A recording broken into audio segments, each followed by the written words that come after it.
Hey, welcome to The Explainer. Today, we're going to dive into a really fascinating idea from the Bhagavad Gita. It's about how a person's spiritual journey isn't just about their own hard work.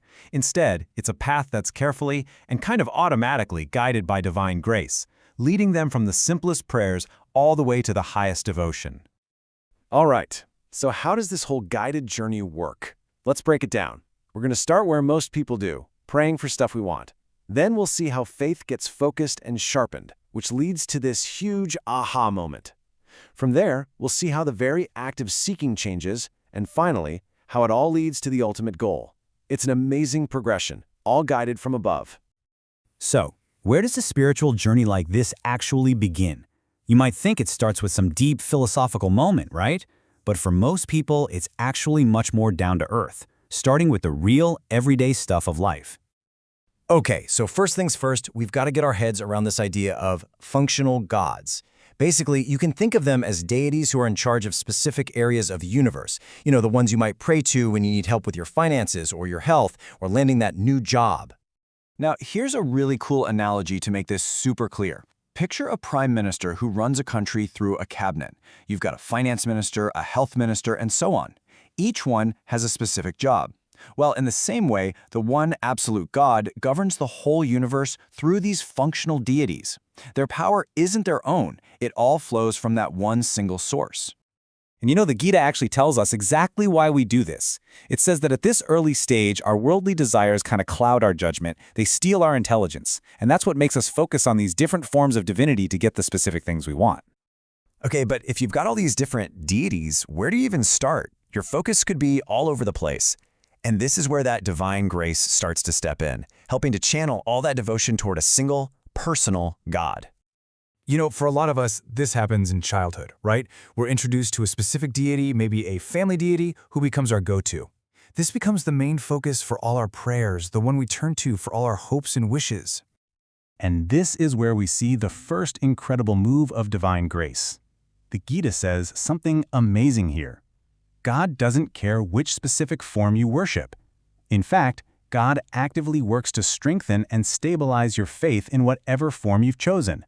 It's the first gentle push on this guided journey. So, get this. And this is the really important part. The devotee prays to their personal God, and they get what they ask for. This, of course, makes their faith soar. But what's really happening behind the scenes is that the one absolute God is the one actually granting those wishes. It's a system designed to build your faith step by step. So, the devotee's faith is getting stronger, the prayers are getting answered, what's next?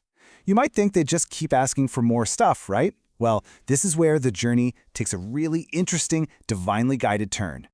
So they get what they prayed for. Life is good, they're comfortable, they've got the success they wanted, but then something starts to feel off. A new realization starts to creep in, and it comes from their own experience.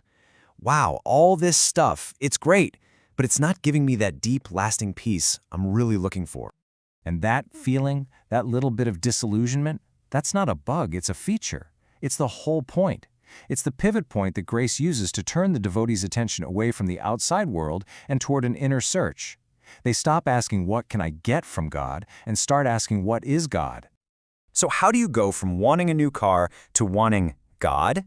Well, the Gita lays it out as this incredible, almost automatic process. It's like you're being led up a ladder, and you don't even realize you're being guided from above. So let's just recap this amazing system, right? You start with simple prayers for things you want. Those prayers get answered, so your faith gets super strong.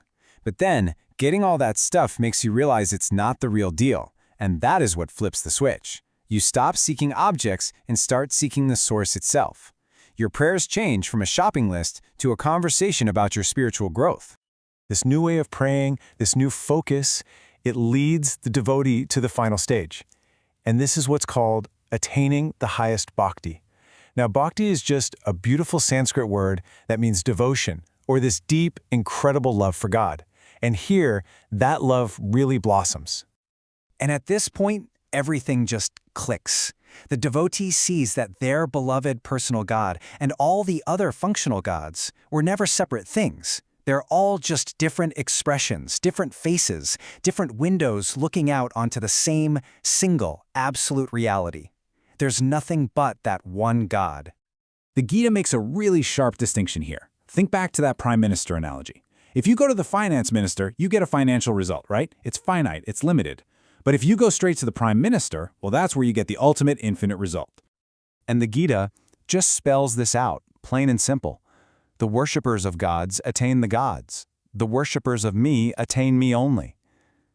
It's the final stop on a journey that started with simple, everyday desires and has ended with this huge, all-encompassing realization. So when you put it all together, what have we really seen? We've seen a path where absolutely nothing is wasted. Even the first, most basic prayers for stuff, it's all part of this incredible, seamless divine plan. It's not about gritting your teeth and trying harder. It's about being gently and automatically guided home. And that just has to leave you with one final provocative question. If this is all true, if even our simplest, most desire-filled prayer is actually a step on a divinely guided path, well, how does that change the way you think about the true purpose of prayer?